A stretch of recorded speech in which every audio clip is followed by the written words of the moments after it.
Hola, ¿qué tal? ¿Cómo están? Bienvenidos a un nuevo Dev Hangout. El tema de hoy día es protección de datos personales y hoy día nos acompaña el abogado Abel Reboredo, arroba Abel Reboredo en Twitter. Y vamos a hablar hoy día sobre, bueno, qué es digamos, una introducción a lo que son protección de datos y datos personales. Un poco dentro del contexto de Perú, pero de repente algunas cosas sí se podrían ser equivalentes de repente en otros países de Latinoamérica. Las obligaciones que tienen las empresas con relación a los datos personales que mantienen en sus bancos de datos. Y por último, y también bastante importante, en qué infracciones o sanciones podrías incurrir de repente por no respetar estas leyes, ¿no? Entonces, el LabHub hoy día llega gracias a Get On Board, donde puedes encontrar los mejores empleados digitales que valen la pena. La empresa Startup Design Group está buscando un diseñador web junior full time en Lima, Perú. Y también gracias a Dev Academy, a nosotros estamos ofreciendo servicios de desarrollo web con Ruby on Rails y servicios de desarrollo móvil para iOS y para Android. Les recuerdo que bueno, pueden hacer sus preguntas por Twitter, también por YouTube Live con hash DevHangout. Y bueno, mi nombre es Leno Shimokawa, arroba Shimokawa en Twitter. Y aquí estamos para digamos, ver sus preguntas y desarrollar este tema. Entonces, bueno, gracias Abel por acompañarnos al día de día. No sé si puedes presentarte brevemente, también presentar un poco tu estudio. Ok, hola Lennon, hola a todos, ¿cómo están? Yo soy Abel Reboredo, soy abogado con bastantes años de experiencia en la asesoría corporativa en telecomunicaciones y tecnología. Los últimos 14 años de mi vida yo me estuve desempeñando como gerente legal de Telefónica del Perú y hace un año más o menos decidí dar el salto al emprendedurismo y he tenido la suerte de formar un estudio de abogados enfocado a derecho y TICs, que son los temas que más nos interesan, ¿no? Tenemos un año y dedicándonos sobre todo a lo que nos gusta, ¿no? Eso es lo que nos tiene a todos muy motivados y muy contentos. Aparte, contarte un poquito de mi experiencia, yo, aparte del estudio, yo también dicto clases sobre Derecho y Nuevas Tecnologías en la UPC, en la Universidad del Pacífico, y me gusta mucho ser mentor o a mentorear, ayudar a los emprendimientos digitales que hay en el Perú, ¿no? Yo mentoreo a varios equipos en Guaira, en Stars Camp y en Waves Accelerator. Uh -huh. ¿Y cómo así salió tu acercamiento al mundo tecnológico, ¿no? Los abogados de alguna manera no están tan familiarizados de repente con los temas tecnológicos, digitales. ¿Cómo así fuiste acercándote a este mundo y como que unir pues el derecho a las tecnologías de información? Y más o menos todo empezó en el año 95 cuando descubrí Internet. En esa época el Internet no es como el Internet de hoy con imágenes, hipervínculos y videos y todo, sino que era un Internet bien primitivo, básicamente todo en texto. Y en esa época yo trabajaba en la SUNAT. Yo tuve 4 años, pasé por la SUNAT y era bien amigo de la gente de sistemas y ellos me enseñaron esta nueva cosa que había surgido, que era el Internet. Me explicaron más o menos cómo funcionaba y de ahí me fui metiendo hasta que salieron, hasta que me fui a estudiar a Estados Unidos y en Estados Unidos tuve la suerte de tener conexión a Internet desde el año 96 más o menos y ahí le agarré el gustito. Y después, cuando entré a trabajar a Telefónica, los primeros años trabajé muy de cerca con los ingenieros encargados del desarrollo de nuevos productos, de nuevas tecnologías. Para asesorar a la empresa en la parte legal yo necesitaba conocer cómo funcionaban todos los temas tecnológicos, ¿no? Así que con el paso de los años y a golpes me hice una especie de posgrado en temas de tecnología con todos mis amigos de Telefónica. Ya, pues listo. Entonces, ahí también para comentarles que, bueno, nosotros desde Dev Academy también hemos contratado aquí al estudio Reboredo ahí para que nos apoye en todos los temas legales sobre desde contratos laborales, protección de propiedad intelectual, también acuerdos de no confidencialidad, contratos de servicio también, y ahí estamos bastante contentos ahí con todo el apoyo legal y, digamos, Y sobre todo creo que es importante para las empresas de tecnología que, bueno, en este caso que te estás asesorando también esté metido pues en el mundo tecnológico, ¿no? Porque hay de repente varias cositas que son, o sea, que un abogado de repente tradicional ni siquiera le entra en la cabeza, por así decirlo, de cómo se manejan las cosas digitales, todo es intangible en el software y tiene varias, digamos, particularidades, por así decirlo, ¿no?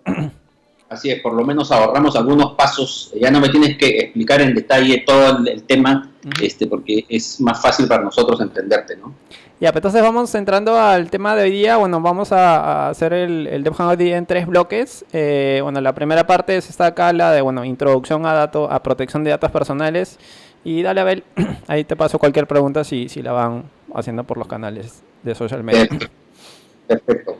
Bueno, yo quería empezar con esta frase, que es una frase que se le atribuye a Jonathan Zittrain, aunque todavía hay algunos cuestionamientos respecto a su autoría, pero lo cual no le quita la veracidad, ¿no? Esta frase nos dice: si te dicen que algo en Internet es gratis, tú no eres el cliente, tú eres el producto. Y esta frase no es más que el reflejo de lo que está pasando hoy en el mundo de Internet y en el mundo físico también, ¿no? Cada vez más las empresas se están dando cuenta que los datos de sus clientes o los datos personales que puedan guardar y que puedan utilizar y administrar les pueden dar muchos beneficios económicos. Y por eso es que ahora tenemos muchos servicios que son gratis en Internet y en lugar de preguntarnos por qué son gratis, lo que deberíamos ver es qué datos nos están pidiendo a cambio de darnos el servicio gratis, ¿no? Estamos pagando los servicios con datos personales. Esta es una visión rápida de lo que vamos a conversar hoy día. Vamos a ver una introducción a los datos personales, cuáles son los principios que regulan este tema, qué cosa es la entrega y en qué se diferencia de la transferencia de datos, cuáles son las obligaciones que tienen las empresas que custodian bancos de datos personales, qué cosas son los derechos ARCO y qué significan estos derechos para las empresas, y finalmente cuáles son las infracciones y sanciones de las que podemos ser víctimas en caso de que no cumplamos con esta norma. Ahí también podrías un poco de repente indicar cuando algunas cosas son solamente de Perú y las que son, bueno, no sé si algún principio se aplica a nivel regional de repente. A ver, te cuento, sí. La norma peruana es muy parecida a la norma española, y en general en Latinoamérica más o menos que se ha seguido el mismo principio o los mismos lineamientos que hay aquí en la norma de protección de datos, ¿ya? En esencia lo que se busca es controlar el manejo de los datos y establecer reglas para que este manejo sea seguro y sea hecho de una manera legal. El modelo que existe en Latinoamérica y en Europa, digamos, es un modelo que es distinto al modelo norteamericano, que es un modelo que es más de un control posterior, digamos, ¿ya? Una cosa que nosotros los abogados llamamos ex post. Entonces, cuando en lugar de ponerte las reglas antes y o establecer tus obligaciones durante la custodia o la gestión de los datos personales, en Estados Unidos lo que se sanciona es la filtración de datos personales. O sea, tú puedes usar cualquier tecnología para darle seguridad a los datos que tú buscas, puedes utilizar cualquier medida de seguridad y puedes hacer desde tu punto de vista lo que tú quieras con tal de que protejas los datos. Acá en Latinoamérica y en España el tema es distinto porque la autoridad misma te establece obligaciones que vamos a ver hoy día, no solamente obligaciones de cuestiones de trámites que tienes que cumplir ante la autoridad, sino también obligaciones desde el punto de vista de la seguridad de la información. Ya los dos modelos son distintos, pero yo creo que en Latinoamérica es más o menos lo mismo. Al final los conceptos son muy, muy parecidos y lo que variará de repente son las cosas ya minúsculas de los montos de las sanciones y ese tipo de cosas. Ya, excelente. Dale. Ok. Bueno, la protección de datos en realidad está presente en nuestra legislación desde el año 93, ¿no? Porque la Constitución de ese año reconoció que todos teníamos derecho para que nuestra información personal o la información que afecta a nuestra intimidad no sea hecha pública ni suministrada por los servicios informáticos privados o públicos que existan en el país. Este derecho es un derecho que estuvo ahí en la Constitución y que no tuvo un desarrollo legislativo hasta hace más o menos 5 años en que se dicta la Ley de Protección de Datos Personales. Esta ley lo que hace es regular el mundo de los datos personales y de las obligaciones de las empresas, y para comentarte, existen 3 grandes cuerpos legales, ¿ya?, en este mundo de los datos personales. Es la ley, el reglamento y una directiva de seguridad que ha aprobado la Autoridad de Protección de Datos.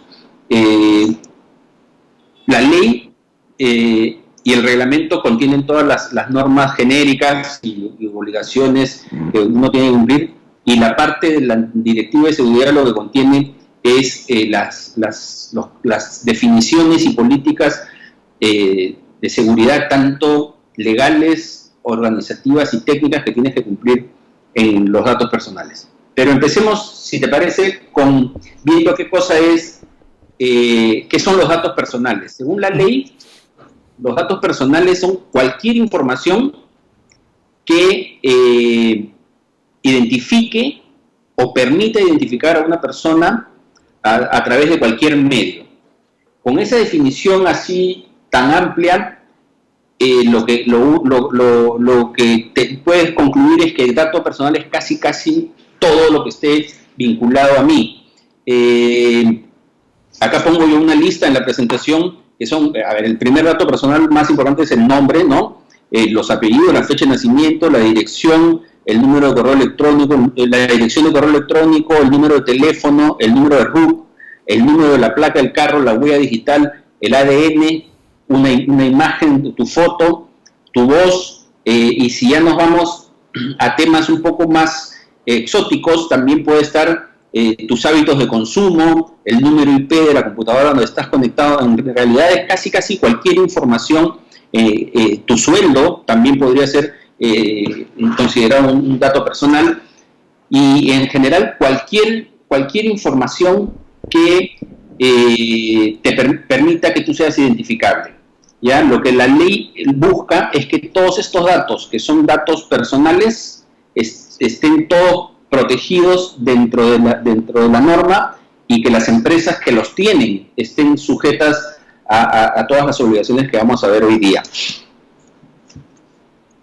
Una cosa muy importante es que existen datos personales que son considerados sensibles, ya que son los datos que tienen que ver con la afiliación política, por ejemplo, datos de salud, datos biométricos, datos de orientación sexual, afiliación política o afiliación sindical, por ejemplo, ¿no? Todos esos datos son considerados datos sensibles. Así que tenemos datos que nos identifican, datos personales en general y datos sensibles.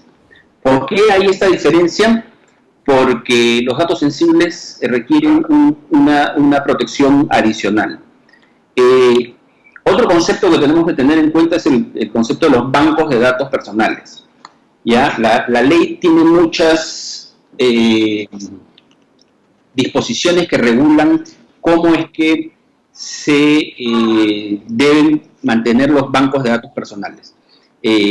Más que dedicarse solamente a explicar cosas sobre el dato personal en sí mismo, la ley busca regular el banco de datos. Y el banco de datos es nada más que un conjunto organizado de datos personales. Ya, es decir, incluye a cualquier documento, ya sea físico o electrónico, en el cual yo tenga datos de personas o que permitan identificar a personas de manera organizada.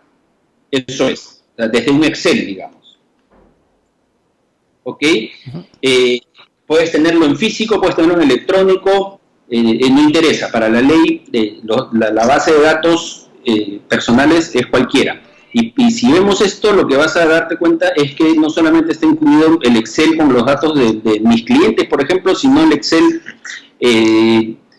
sino también los archivos físicos donde guardas el legajo del personal, por ejemplo, ¿no? incluye también los archivos o los Exceles donde puedas tener, por ejemplo, datos de trabajadores, datos de clientes, datos de proveedores, inclusive datos de filmaciones, ¿no? Cuando tú tienes cámaras de seguridad en una oficina y estas cámaras de seguridad guardan un video de todas las personas que ingresan en un local, esa base de datos, digamos, ese conjunto de videos organizados constituyen una base de datos y también debieran estar sujetos a lo que dice esta norma, ¿no?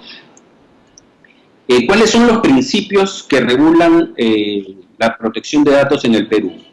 El principio de legalidad consiste básicamente en que todo el tratamiento de datos personales tiene que hacerse de acuerdo a lo que dice la ley. El principio de consentimiento lo que nos dice es que cada dato personal que yo guarde dentro de mis bancos de datos tiene que haber sido obtenido con el consentimiento previo del dueño del dato.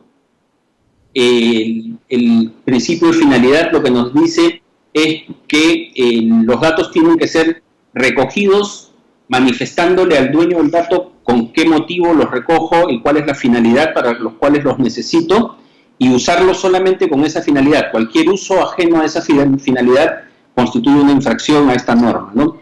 El principio de proporcionalidad nos dice que los datos que yo pida tienen que ser aquellos que proporcionalmente yo necesite para cumplir mis objetivos, que cualquier exceso involucra un incumplimiento de esta norma. El principio de calidad que obliga a los dueños del banco de datos a mantener la data actualizada y segura. El principio de seguridad te obliga a implantar todas las medidas de seguridad que tiene la directiva que ya te comenté hace un rato. El principio de disposición de recursos es el principio que permite a cualquier persona a dirigirse a tu empresa para solicitar información sobre sus datos personales, sobre los datos personales que tú manejas, o para oponerse al archivo de su información o para pedir la cancelación de su registro.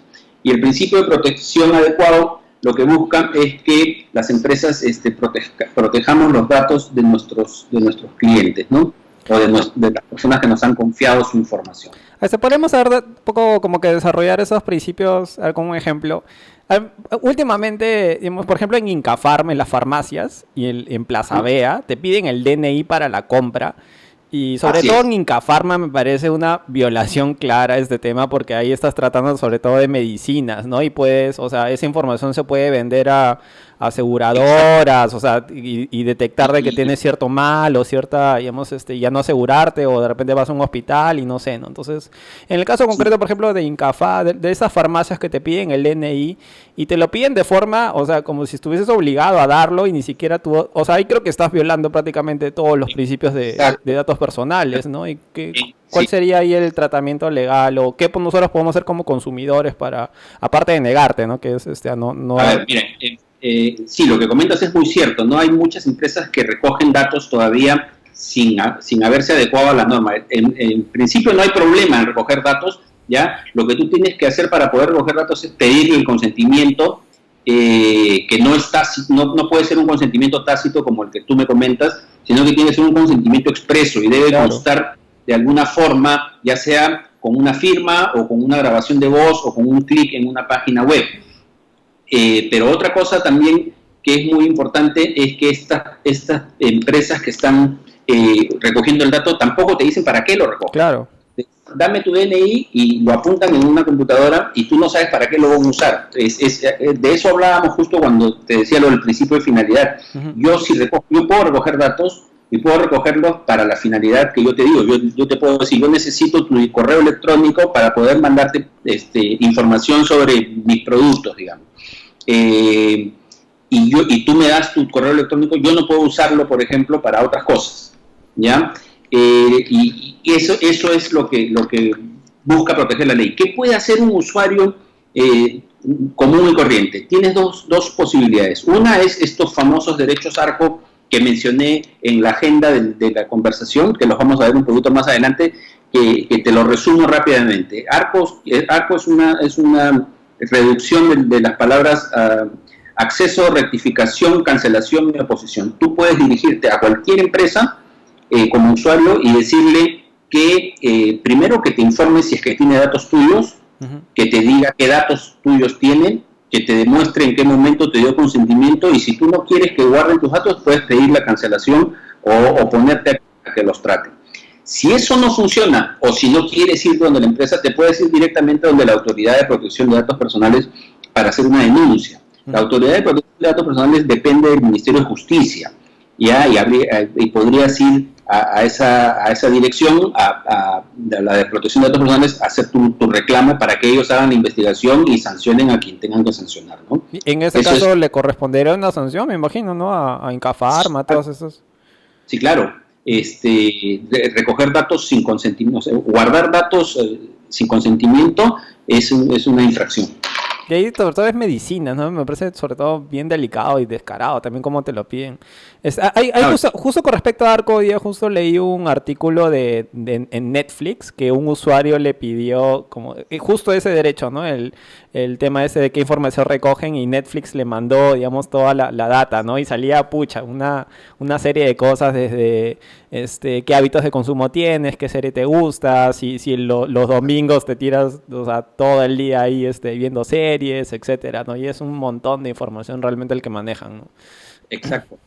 Hay tarjetas de descuentos y de ¿cómo se llama? Y de puntos también que saben cuáles son tus hábitos de consumo, ¿no? Hay bastantes sitios en donde las empresas están empezando a recoger datos de las personas para poder maximizar el uso de los mismos, ¿no? En algunos casos los utilizas para poder brindar un mejor servicio, que es bueno, claro, pero en algunos casos los utilizan para ofrecer campañas comerciales o ofrecer beneficios comerciales a terceros, ¿no? Entonces, cuando tú hablas de temas de salud, por ejemplo, el consentimiento, acuérdate que yo te decía que los datos de salud son datos sensibles, y como datos sensibles, el consentimiento no es un consentimiento normal que puede ser por voz o por clic, sino solamente se acepta que sea por escrito, es decir, con firma manuscrita en papel. ¿Ok? Y bueno, así como esa, hay ahora infinidad de aplicaciones que recogen tus datos biométricos y de salud, ¿no? Ya sin contar el geoposicionamiento, ¿no? Porque el geoposicionamiento creo que ya todas las aplicaciones per se lo tienen, y no sé para qué lo están usando ahorita. Ya, dale, seguimos. Es el ámbito justamente de la norma. Y justamente por eso es que en estos últimos años ha empezado a moverse con mayor fuerza, porque antes de la aparición de Internet y de la recogida de datos masiva, el tema era súper manejable, ¿no? O sea, los que te pedían datos básicamente era la pizzería de la esquina y uno que otra persona más. Pero ahora sí, los datos que te los piden en todos lados, y además los pueden recoger de cualquier lado, porque nuestro uso de dispositivos que entregan información sobre nosotros es gigantesco, ¿no?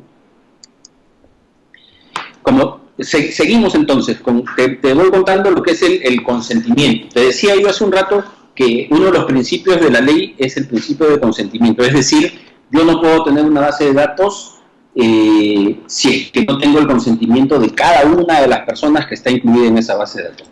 El consentimiento tiene que ser expreso, ya te dije, puede ser escrito, por voz, por clic, tiene que ser previo, no puede ser posterior al momento en que yo armé la base de datos, tiene que ser libre, es decir, no estar condicionado a nada, digamos. Se puede en algunos casos entregar regalos a cambio de los datos, sí, la ley lo permite.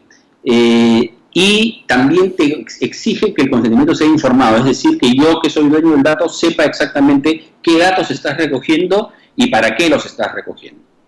¿Ok? Y ahí justo vamos a ver el tema del tratamiento, que son las operaciones que realiza el dueño de la base de datos. Cuando yo recojo datos, los voy a utilizar, voy a hacer diversas operaciones con ellos, ¿ya? Y la ley regula el tratamiento como casi todas las operaciones que yo pueda hacer con una base de datos personales. Va desde la recopilación, registro, almacenamiento, hasta la consulta, utilización, bloqueo, supresión. O sea, cualquier cosa que yo haga con la base de datos es tratamiento. Y para efectos de la ley, el que trata los datos personales tiene una serie de responsabilidades. Y aquí hay un par de temas que son bien importantes antes de pasar a lo que son las obligaciones de las empresas. Uno es la transferencia de datos, ¿ya? Y el otro es la entrega. En principio, no es posible que yo transfiera los datos personales que yo tengo en una base de datos a nadie, ya sea a nivel nacional o internacional, o a una empresa de mi grupo económico, a nadie. Yo no le puedo entregar los datos a nadie, salvo que cuente con el consentimiento de las personas y luego de haber declarado esta transferencia a la Autoridad de Protección de Datos Personales. Es decir, los datos los recibo para mí, y si es que quiero transferirlos, tengo que haberle avisado a las personas que no solo que voy a guardar sus datos, sino también que es muy posible que lo transfiera a X persona o personas. Y la transferencia es muy distinta a la entrega, ¿ya? Porque muchas personas a veces se confunden entre los dos términos, porque la entrega de la base de datos no es como la transferencia, en el sentido de la transferencia yo te doy los datos para que tú realices el tratamiento de ellos como tú decidas. Es decir, yo ya no entro a participar en cómo se tratan los datos. En la transferencia yo te entrego la base de datos y tú decides qué haces con ella. Pero en la entrega no. En la entrega yo te entrego a ti la base de datos para que hagas algo, para que me prestes un servicio mío o hagas algo en beneficio mío. Por ejemplo, el servicio de mensajería. Si yo soy una empresa de luz, por ejemplo, y contrato los servicios de una empresa de mensajería, tengo que darle a la empresa de mensajería la dirección para que pueda entregar los recibos. Entonces, esos datos que yo le voy a dar a la empresa de mensajería, no se los doy para que la empresa de mensajería haga lo que quiera con los datos. Los va a usar solamente de acuerdo a mis instrucciones y para prestarme un servicio a mí. Y tan pronto como terminen esos servicios, esos datos que yo le entregué tienen que ser eliminados y no puedo guardarlos ni utilizarlos para ninguna otra cosa. ¿Ok? Entonces, no está mal recoger datos siempre y cuando los recojamos de acuerdo a la ley, informando a las personas qué cosa vamos a hacer con sus datos. No está prohibida la transferencia de bases de datos siempre y cuando hayamos obtenido la autorización previa de las personas. Y no hay problema con la entrega de datos a terceros que me vayan a prestar algún servicio. Esos son ahorita los tres grandes conceptos.